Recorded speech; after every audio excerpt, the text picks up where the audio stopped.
Good evening and welcome to Arizona Illustrated for Tuesday, the 11th of September, 2012. I'm Tony Paniagua. It has been 11 years since the unforgettable attacks on the United States, an unexpected assault whose immeasurable impacts are still being felt around the world. Here in southern Arizona, different members of the community have been taking part in commemorative events. He's it! Out!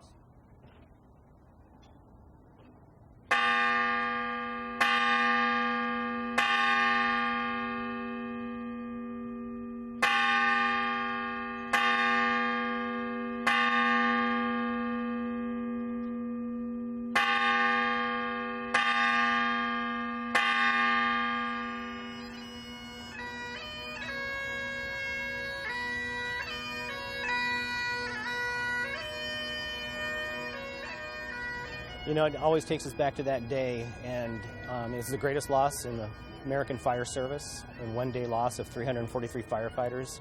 So the firefighters, it's so important that we never forget this day. Well, I think it's so important because that was a day in recent history that our country was attacked, and so many people were murdered that day, but I think it's so important for our country to never forget that day. Well, September 11th, I was working Engine 14 on the south side, and we had just had a very busy shift. And very early in the morning, the chief of the department had made an all call and told everybody to turn their TVs on. I don't think any of us were really prepared to see what we were about to see. I will never forget walking out there. I sat on the couch and the TV was turned on and witnessing what was happening. And there was no word said at the station. I think everybody in there was very teary-eyed and just an overwhelming and just sickening feeling. People that stayed on the 88th floor trying to get other people down, they made a decision that ultimately led to their demise. I mean, they died because of that decision when they could have gotten out. And yet how many times do we just pass by somebody and not help them? How many times do you see somebody that might need a hand getting a giant, grocery bag into the back of their vehicle, and yet we've almost become so introverted rather than being extroverted and helpful. So it's a good message just to remember that when tragedy strikes, we always help each other, but obviously we can help each other in normal times as well. I keep thinking of this one lady. She was way, way up high, and they were trying to coax her to go back in, but she did jump. She had a decision to make, and she took the ultimate. It's just that we can't do enough for people, for our country, and have something like this destroy what we stand for. I was in Quebec City on vacation, and the Canadians and Quebecois, the people there were so understanding and so concerned about all the Americans. I mean, a lot of tourists in Quebec City from all over the world, but they were just so consoling and helpful. When you rewind the clock and realizing what happened that day and seeing how it affected people on a personal level, it's overwhelming. In that same avenue, though, you also see moments of just unbelievable heroism, not only from firefighters and Port Authority and police officers, but just civilians that were there that day, that instead of going down, they stayed, they helped people. And the sadness, I don't think that'll be something that you ever get over, but you also learn to appreciate just the unbelievable acts that people did as well. America is incredible, and we come together for crisis and all kinds of situations. But I think as this day moves forward, we'll always remember this day and do things and give back to our community. We must never forget our fallen brothers and sisters. We must always remember to pay tribute to them, to honor them for what they did. It's just a tragic event, a terrible act of terrorism, and they sacrificed their lives, and every day that we live, we cannot forget. Thousands of people have been killed in Mexico in recent years due to the ongoing drug-related violence in that country. This week, social activists from the United States and Mexico are gathering in Washington, D.C. to try to draw attention to this problem and some of the current binational policies, which they say are aggravating the circumstances. Luis Carrion has a story about the Caravan for Peace and its purpose.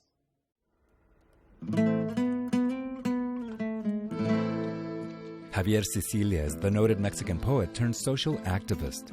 In the years since his son's death in March 2011, he's become a social leader and a prominent voice protesting Mexico's militarized war against the drug cartels.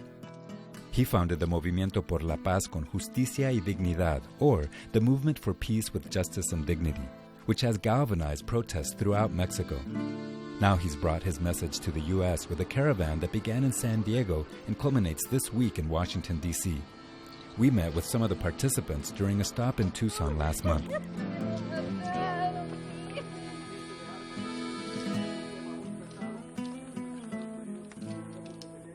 Mi nombre es Araceli Rodríguez y la razón que me vinculé a la caravana fue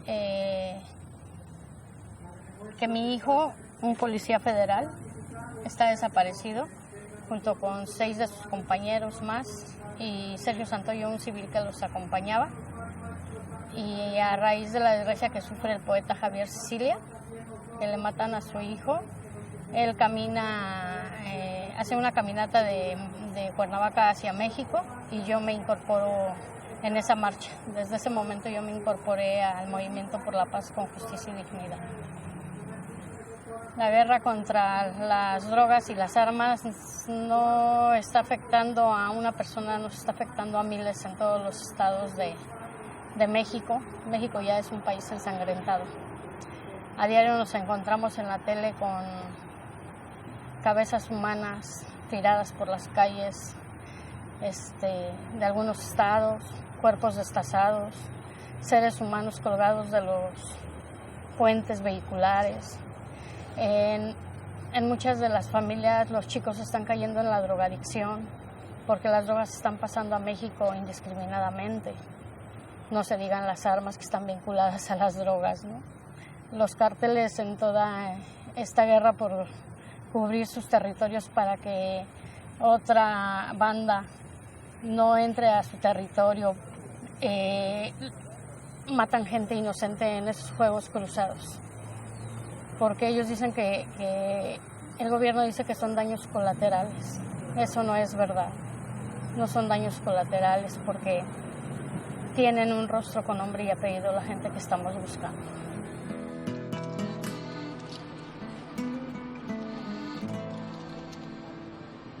Mi nombre es María Herrera Magdaleno y vengo de una comunidad pequeña del estado de Michoacán. Se llama Pajacuarán, Michoacán. Estoy aquí porque en mi localidad tenemos 19 personas desaparecidas. A pesar de ser una comunidad pequeña, hemos sufrido la injusticia, la crueldad, la mala estrategia de nuestro gobierno.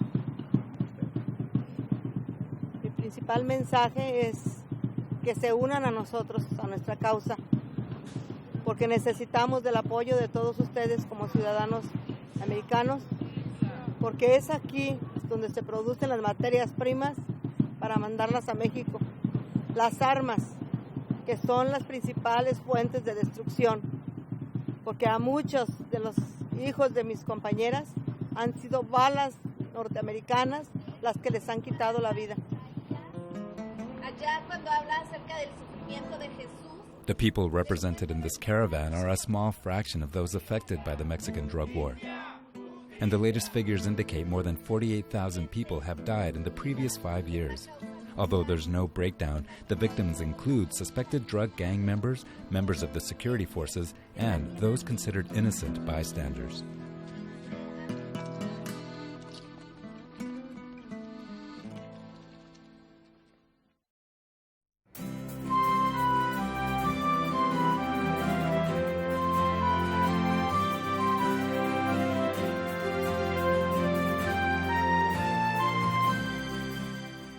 Residents from the southwestern states of Arizona, New Mexico, Utah, and Colorado will be gathering south of Tucson beginning this Sunday, September 16th, to hold their 10th annual conference that deals with food, farmers, and ranchers. Next, we speak to a couple of local experts about the organization, its mission, and the gathering in Rio Rico. Kelly Waters from the Community Food Bank of Southern Arizona and Dr. Gary Paul Nabhan from the University of Arizona Southwest Center. Thanks for being here. Thank you for having us, Tony. Great to be with you. So let's begin with you, Kelly. The Community Food Bank and the Southwest Marketing Network, how are you working together in this conference that's coming up? Well, we are one of the sponsors of the conference that's coming up on the 16th through the 18th. And as a longtime employee of the food bank, I used to go to these conferences, and they travel around the Four Corners states. And really, this is our first opportunity to host here in Southern Arizona. And why is it an important thing for you to have people from 4 states come here to the Southern Arizona area? I think there's a lot of momentum building, and there's a lot of really great emerging work going on in the local food movement here in Southern Arizona and Southern New Mexico. So it's really an opportunity for us to really showcase some of the working models and to really be a confidence builder for folks who want to present and speak about their work. So all right, and Dr. Nabhan, what are some of the things that you are working on right now? The Southwest Center works in different areas, and you are focused on food, right, along the border? That's right, border food and water security, because we're concerned that if we don't start planning now for both a healthy food future and providing the water to agriculture that's required for that, we'll be way behind. And already there are signs that the Southern Arizona food economy is in the red, and we want to turn that around and make sure that people have healthy food and that farmers get paid adequate prices for the great food that they provide us here. Okay, and who is the main speaker at the conference? You wanted to say something about that person as well. Yes, we have our main keynote speaker is Ricardo Salvador, who's with the Union of Concerned Scientists, who is really going to be challenging our food community to really be broadening our scope and to be thinking about health and public health and how do we really engage and activate people beyond the local food movement. How do we involve doctors and how do we involve more community members so that this is really more of a activating force, because metabolic syndromes like obesity, hypertension, he's going to be speaking about these types of things that are really a result of our food system and how it's designed. So public health is really a strong way that we're going to be framing and speaking about some of the issues. And you're trying to engage different organizations, farmers, ranchers, different entities to try to make this food healthier for everybody? That's right. We want everyone, whether it's a consumer or a chef or an educator, to feel that that all of us are co-designers of a healthy food system, that each of us has our part, that it just can't be farmers thinking about this or the big food companies. All of us have to be engaged in this, and all of us will benefit from the positive changes that come out of this. Do you think that the word is spreading? It seems like people are paying more attention to where their food is coming from, what type of food they are ingesting? That's right. For the first time in the U.S., we're over 5,000 farmers markets, thousands of community-supported agriculture projects, the growth in local food restaurants and school gardens. All of this is peaking, greater than it's ever been in U.S. history. But that needs to be connected so it benefits the poor people, the middle-class people, not just the people who have a predilection towards delicious, nutritious food. And we were speaking prior to the interview, Kelly, about that, trying to work with minority growers, alternative growers. Why is it important that we move beyond the monocultures when it comes to our food systems? Well, I would say here in the Southwest, a lot of our producers are smaller scale livestock producers, and we have a lot of traditional farmers. So really, how do we engage the tribal communities? How do we engage traditional farmers in connecting them with their local schools, their local hospitals or senior centers? They're the ones that who are our farmers in the community, and we also have a strong urban agriculture movement here in Tucson, in Phoenix, and across the Southwest. So how do we also reconnect the schools that are producing food and in an urban environment, how do we also do that? And Dr. Nabhan, the Southwest Marketing Network is Arizona, Utah, New Mexico, and Colorado. You would like to see the country of Mexico become part of that as well in the future.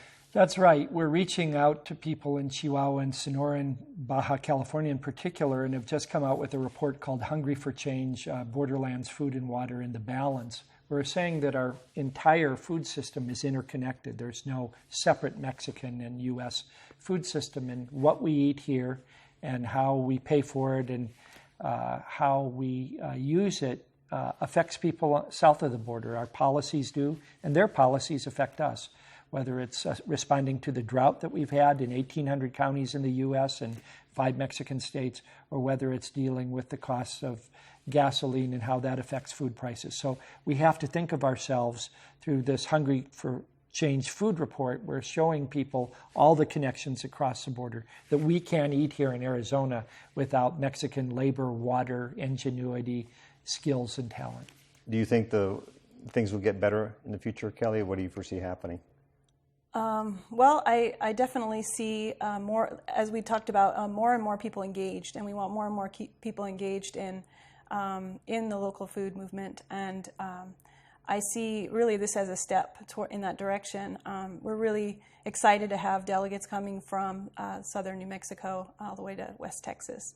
And so really it's just an activating way for us to bring people together, and we're happy to do that here. We're excited about it. Well, great. Thank you very much for joining us, and good luck with the conference. Thank you for sharing this with us.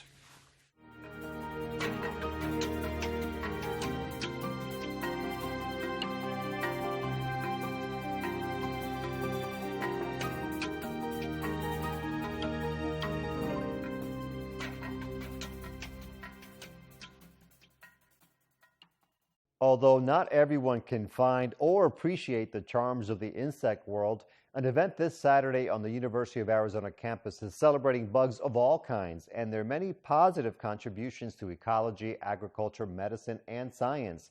Here is Mark McLemore and his guests to tell us more. And joining me today to talk about the upcoming Arizona Insect Festival, we have Dr. Kathleen Walker and graduate student Jason Schaller, who both work with insects here at the university. Tell us what this festival represents. Well, the festival is really a chance for everyone in the Tucson community to get to know the insects and other arthropods that we all live with, whether we want to or not, get to know them better and get to learn more about how important they are for our daily lives, for maintaining the ecosystems that support us. But it's also a chance to really enjoy them. A lot of people are really afraid of insects or just a little freaked out. And really insects are so much more than just the cockroaches that scurry under your bed. And this is a chance to really appreciate that. Well, tell us about the representative you're holding in your hand right now. Well, so this is a cockroach that doesn't scurry under your bed unless you live in the woods in Madagascar.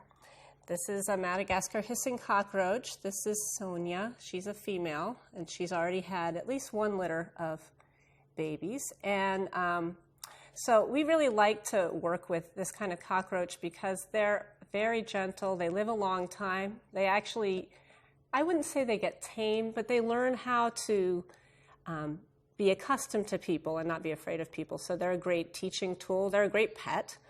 And the millipede, is that a native species? This is actually not a native one. There are native ones. The native ones have this habit of spewing oil on you a lot. So these are mellow South Carolina millipedes, but they look very, very similar. And these are not actually an insect. They have too many legs, but they are another arthropod, and they're really important actually for decomposing soil, plants into soil.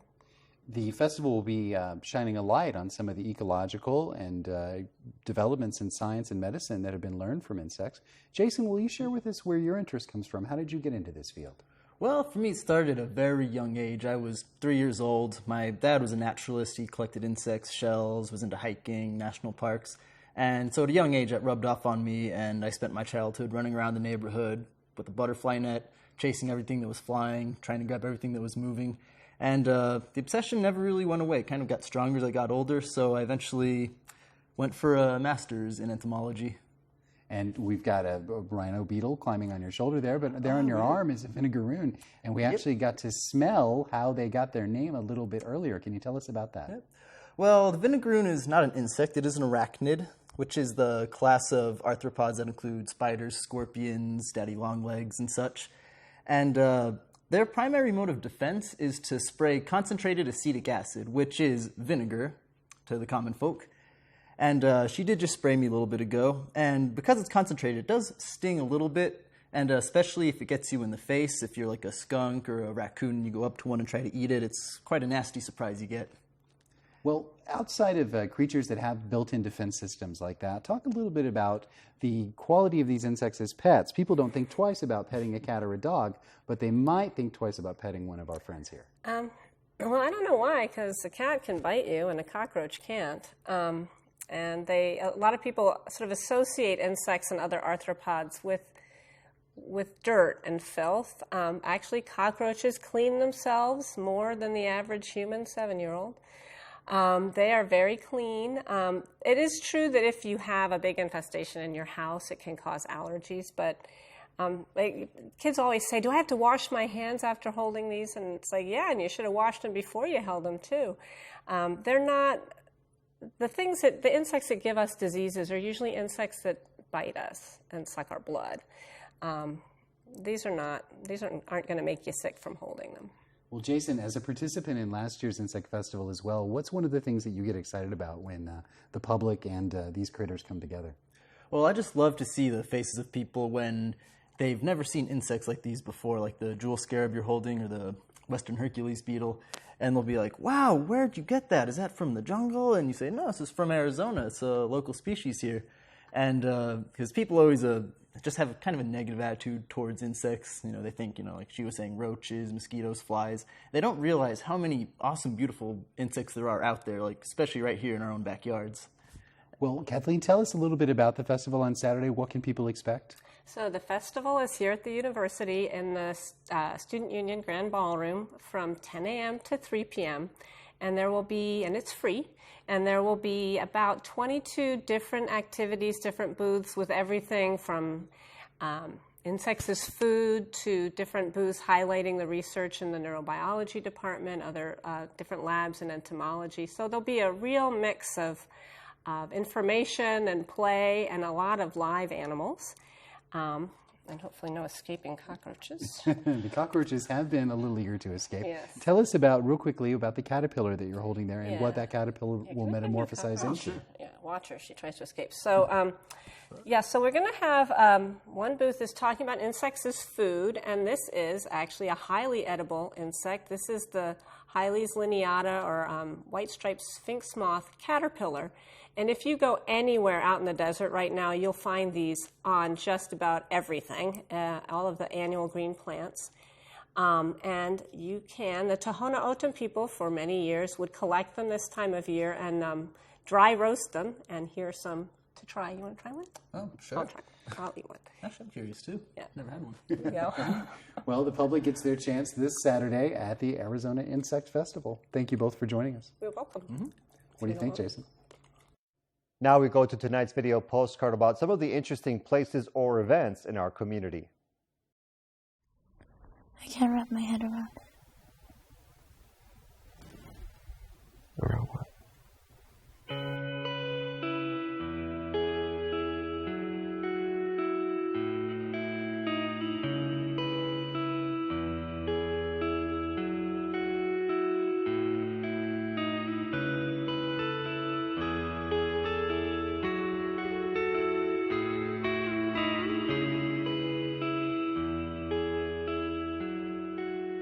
I think that Tucson is a good place, to start out, just to, like I said, gain experience, because I don't think that anybody will really condemn me for what I've done here, whether it's good or bad work.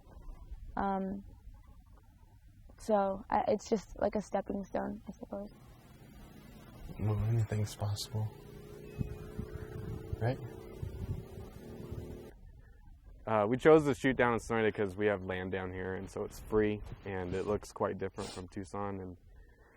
And the weather's always perfect, and it always works out nice for what we're shooting. So, you know, real filmmakers, I think, can just make the product no matter what and tell the story as they want it to be told, regardless of a budget. Because, you know, these days you can buy an HD camera for literally $100, and so I think that people who, you know, blame the equipment or just say like, oh, I can't make this movie the way I want it to be, just aren't creative enough, and that's why I like working with these guys. Across the universe, billions of miles away. Picking the right tools for the film is pretty tricky, especially when you don't have a budget. Lighting, you know, of course, is really essential, so I'll have to use makeshift lights and reflect a lot of light because we only have like 2 lights or 3 lights. When we did the moon scene in this film, I think we only had like 3 lights.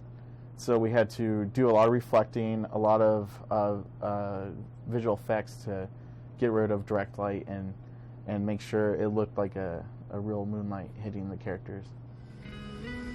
Do you think they're in love?